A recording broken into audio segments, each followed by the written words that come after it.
मंदिर बनाएंगे भाजपा वाले, लेकिन तारीख नहीं बताएंगे। अपराधी कोई होता है उसको या तो जेल में रखती है, नहीं तो मिट्टी के अंदर उसको दफन करने का काम। और इसलिए मैंने कहा टॉप हम हैं, तो सबसे ज्यादा IAS IPS कहाँ होता है? बिहार में ना। इसका मतलब बुद्धि भी सबसे अधिक हम ही को है क्या? सहरसा की महान जनता को मैं यही कहने आया हूं कि देखिए बिहार बदलने की बारी है। देश को तो यशस्वी प्रधानमंत्री जी ने, जहां 11वें नंबर पर देश में आर्थिक स्थिति थी, अंग्रेज को हराकर 5वें स्थान पर लाने का काम किया साहब। और इसके पहले कहा था कि हम कमिटमेंट वाली सरकार है। कमिटमेंट की बात मैं करता हूं, लेकिन याद कीजिए साथियों, जिस तरह आप टेंट में बैठे हैं, उसी तरह 450 वर्षों से प्रभु श्री राम भी टेंट में बैठे थे।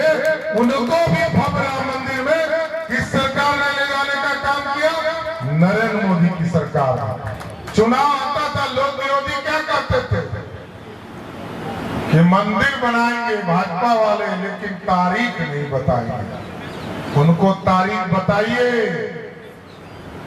कि 14 जनवरी से लेकर 24 जनवरी तक 10 दिनों तक भगवान राम का भव्य मंदिर पर पूजा और स्थापना होगा।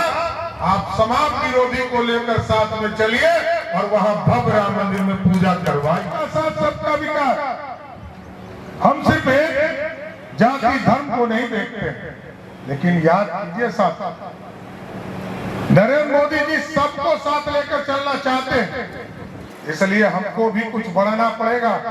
और यदि इस बिहार को श्रेष्ठ बनाना है, बिहार को समृद्ध बनाना है, तो जिस तरह भाजपा की सरकार उत्तर प्रदेश में, मध्य प्रदेश में और गुजरात में, यदि अपराधी कोई होता है उसको या तो जेल में रखती है, नहीं तो मिट्टी के अंदर उसको दफन करने का काम।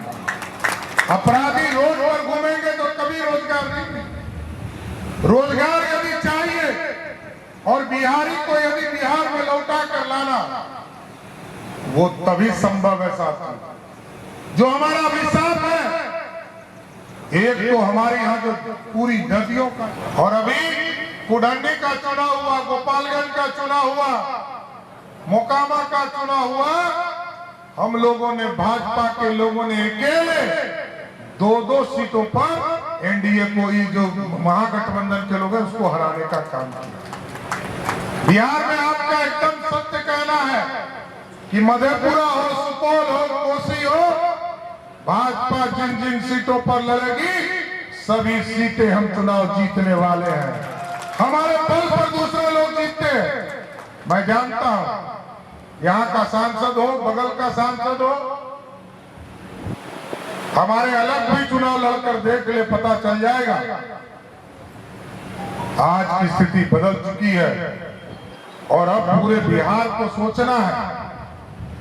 अभी हमारे साथी कह रहे थे, बिहार का बजट है 2,61,000 करोड़ रुपया, और बिहार का रेवेन्यू कितना है मालूम है? 32,000 करोड़ रुपया मात्र। मतलब 2,61,000 करोड़ के बजट में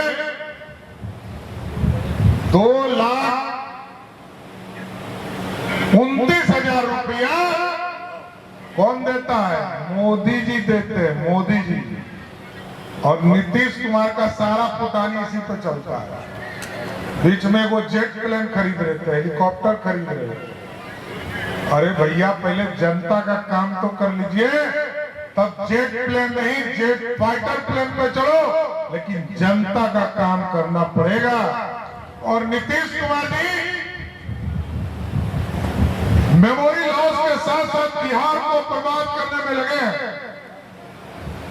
3 दिन पहले यहाँ गठबंधन के लोग बैठे थे, पूरे बिहार हम दुनिया के ब्रांड बन चुके हैं।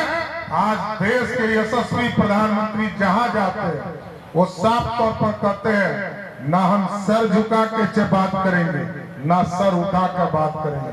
जिससे भी बात करेंगे अमेरिका और इंग्लैंड वाले आंख में आंख डालकर बात करने का काम करेंगे। ऐसा भारत बनाना है।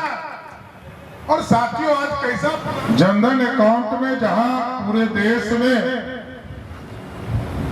गरीबों को अकाउंट भी नहीं था, पैसा तो नहीं था, ये जानते थे, और गरीबों को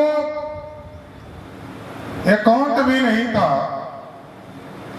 तो देश के यशस्वी प्रधानमंत्री जी ने सबसे पहले जनधन अकाउंट खुलवाया। और क्योंकि उसका भी कारण था साथियों, कांग्रेस पार्टी के पूर्व प्रधानमंत्री जी कहते थे कि मैं 1 रुपया भेजता हूं तो बिहार या गरीब जनता को मात्र 19 पैसा ही पहुंच पाता है।